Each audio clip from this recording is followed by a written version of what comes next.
Yeah. One, I was wondering, was it difficult to be able to extricate what was perimenopausal and what was chronic fatigue syndrome for you? Because I know so many people that go through perimenopause, they may not have CFS, but they may be going through a really challenging time in their life. There was obviously the pandemic. You know, there's so many other factors that can also create similar outcomes. Yeah, I think what's really difficult with these, I mean, I've had it for over 20 years, CFS, but I think it's still fairly new in the medical world and people are still constantly finding out new things about it.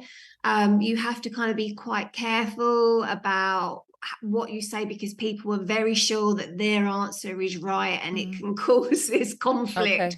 Okay. For me personally, I believe that it's something that affects the brain and the nervous system. And it's something that I'm working on. And I believe that it's very misunderstood.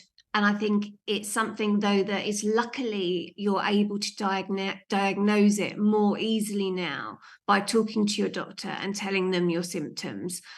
People are believing you more now, which is amazing, and not just dishing out antidepressants. They are starting to realize that this is something that is real, that is happening to people that are go-getters in life, you know, probably push beyond their limits rather than be, you know, lazy in any way. So it's something that I am really passionate about raising awareness for, because it is invisible. It is something that people think can be selective. It is a beast of an illness. It can absolutely destroy your life, but I am proof that you can still carry on, you can still have a career, you can still work.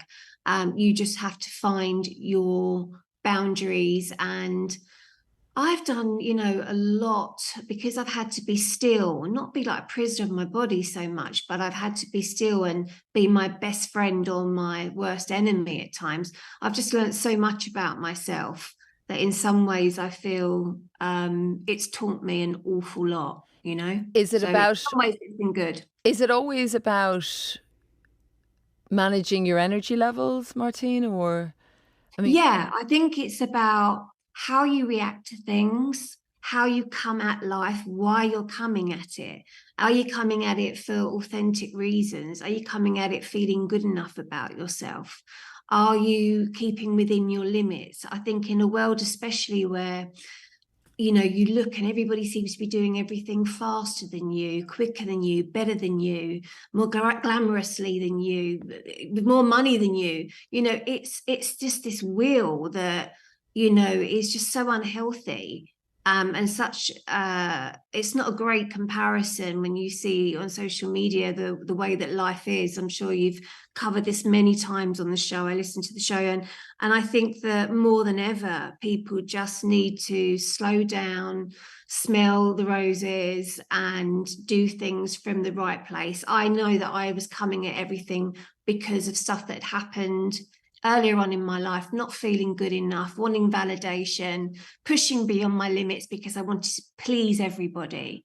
And now I do it because I want to do it. I love what I do. I do it on my own terms, my own way. And if that doesn't work for people, that's okay. I don't do it. But that comes with wisdom, with age, with an illness like this. And unless you go through something yourself, you know what it's like. People don't truly fully understand it. I think Um, I think a lot of our listeners, your words will resonate with them. 84844. I do have Sally who's got in touch saying just how brilliant to hear Martine talking about mental health with menopause. I felt exactly the same and lost friends, says Sally over it. Just before I let you go, though, I did see over the past week that the government has announced they're aiming to improve awareness and understanding of the services that are available to people with ME, CFS who need additional support, including carers. So maybe it's changing after those 20 years, Martine. I really hope so. I mean, that's really fantastic news. I didn't know that. Especially, you know, the carers, because it affects not just the people with the illness themselves, but the whole family. So that is really good to know. It's about time. It's been a long time coming. So good to have you with us. Do come on again, Martine. Best of luck, Martine McCutcheon, speaking to us about perimenopause, but also ME.